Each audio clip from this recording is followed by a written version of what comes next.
Bienvenue. Devant moi, j'ai un Redmi Turbo 3 et aujourd'hui, je vais vous montrer quelques astuces et réglages que vous pouvez faire sur cet appareil. Pour commencer, vous devez ouvrir l'application des paramètres. C'est là que la plupart des options, évidemment, se trouvent. Je vais donc commencer par et voyons ce que nous avons dans l'écran de verrouillage. Nous avons donc des choses comme le mode poche, verrouiller les gestes tactiles lorsque l'appareil est placé dans une poche. Donc il utilise, je crois, la caméra pour voir en gros si elle est obstruée. Si c'est le cas, il considère que c'est le mode poche et empêche alors, par exemple, de faire des choses comme des appels accidentels. Maintenant, revenons en arrière. Nous avons les notifications et la barre d'état. Donc, nous avons les notifs. C'était un vrai casse-langue pour une raison quelconque. Notification, style ou volet. Et ici, nous en avons deux différents. Nous avons le classique et Android, donc vous pouvez choisir celui que vous voulez. Oups, malheureusement, il n'y a pas de notification pour vous montrer cela. Puis si vous revenez en arrière, nous avons aussi les notifications. Donc ça peut, si vous en avez, généralement il affichera, je crois, 3 notifications, les icônes de l'application spécifique qui vous notifient, puis juste genre 3 points, mais vous pouvez changer cela. Donc je pense que c'est celui par défaut. Vous pouvez avoir une seule icône ou aucune. Si vous voulez un aspect épuré, vous pouvez choisir cela. Personnellement, je préfère avoir une seule icône.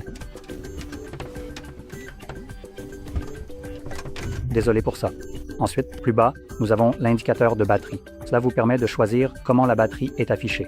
C'est déjà réglé sur celui que j'aime, c'est-à-dire la batterie avec le pourcentage à l'intérieur. Vous pouvez avoir un affichage plus épuré avec juste la batterie elle-même sans chiffre, ou vous pouvez avoir le pourcentage à l'extérieur si vous avez du mal à voir quel est le pourcentage de la batterie, car cela rendra évidemment le texte un peu plus grand que la batterie, ce qui le rendra beaucoup plus facile à voir. Maintenant, en descendant un peu plus bas, est-ce qu'on a quelque chose d'intéressant ici? Et non, donc revenons en arrière. Et maintenant, nous pouvons passer à l'affichage et à la luminosité. Et ici, nous avons des options comme le mode clair et le mode sombre, et vous pouvez les choisir de façon permanente, ce qui, avec cet appareil, c'est un bel écran AMOLED, je pense, ou même OLED ici. Donc, tout ce qui est noir est vraiment noir, car les pixels sont pratiquement éteints à cet endroit, donc ça rend vraiment bien.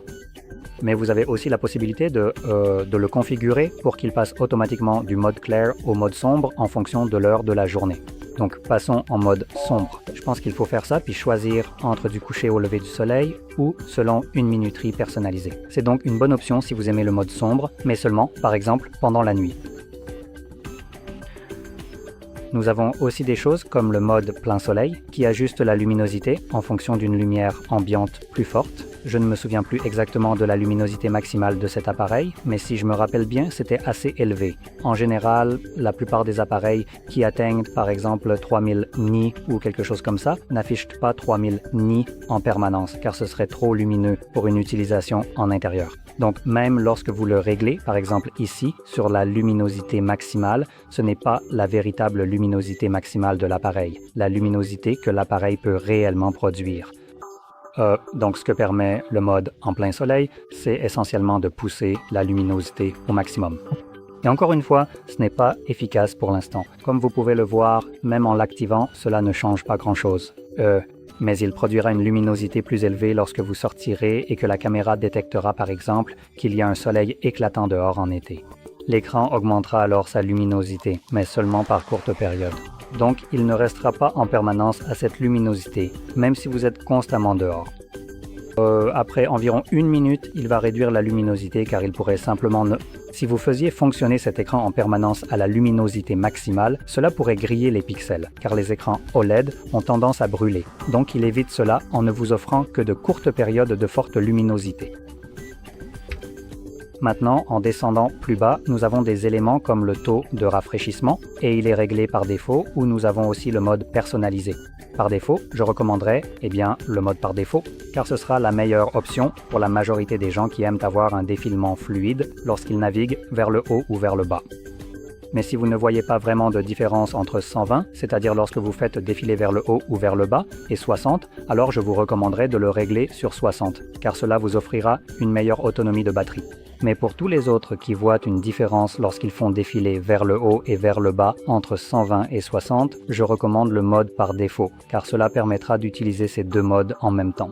Donc, lorsque rien ne se passe à l'écran, il le baisse et lorsqu'il y a du mouvement, comme ceci, il l'augmente automatiquement pour s'adapter à ce mouvement et vous offrir une fluidité agréable tout en préservant la batterie, ce qui est évidemment très appréciable. Ensuite, en plus de cela, nous avons les améliorations d'image basées sur l'IA de Xiaomi. Vous avez donc la super résolution, simplement un upscaling basé sur le processeur. Il se peut donc qu'il y ait quelques artefacts. Ce ne sera pas toujours parfait, mais lorsque vous avez des images en basse résolution, cela peut évidemment améliorer la qualité d'image. Cela s'applique également aux vidéos, ici. Ensuite, il y a l'amélioration HDR. Cela convertit simplement le SDR, donc la plage dynamique standard, en plage dynamique élevée HDR. C'est artificiel, mais parfois vous pouvez avoir de belles images ou aussi des vidéos où, par exemple, la caméra effectue un panoramique sur le soleil et la plage dynamique standard affichera une luminosité similaire au reste de l'environnement. La plage dynamique élevée fera ressortir le soleil. Donc, encore une fois, il s'agit d'une conversion. Ce ne sera pas, disons, un vrai contenu qui a été enregistré en haute plage dynamique, donc ce ne sera pas parfait. Mais encore une fois, lorsque cela fonctionne, cela peut simplement améliorer un peu la qualité de votre image. Et de plus, cela consommera davantage la batterie de votre téléphone. Mais là, dans les deux cas, l'image, l'upscaling et le HDR ne consomment plus de batterie que lorsqu'ils sont utilisés pour faire ce pourquoi ils sont conçus. Par exemple, en ce moment sur l'écran d'accueil, ils ne sont pas du tout utilisés puisqu'il n'y a rien à améliorer ici. Il n'y a pas de lecteur vidéo. Aucune vidéo n'est en cours de lecture. Donc en fait, il ne se passe rien. Mais si j'ouvrais par exemple quelque chose comme YouTube, probablement pas sur cet appareil, mais n'importe quel type de lecteur vidéo compatible, il essaierait de l'améliorer tant que ce n'est pas déjà en bonne résolution. Évidemment, si la résolution est déjà au maximum de cet écran, il n'y aura probablement pas d'upscaling, car il serait inutile d'améliorer une image qui a déjà une résolution suffisamment élevée pour utiliser tous les pixels ici. Mais pour du contenu de moindre qualité, il essaiera de l'améliorer. Maintenant, en revenant à la page principale des paramètres, dans les réglages, on peut faire défiler vers le bas jusqu'à... Je dois le trouver, alors soyez patient avec moi. Est-ce que c'est ici? Je ne pense pas. C'est probablement dans Affichage et Luminosité.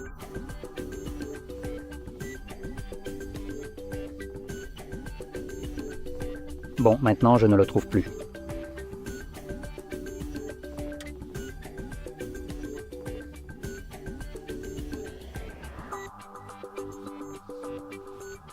Voilà, c'est bon. Donc, je cherchais la navigation système. Elle se trouve sous écran d'accueil, ce qui est un endroit très étrange pour la mettre, car on peut utiliser la navigation partout, pas seulement sur l'écran d'accueil.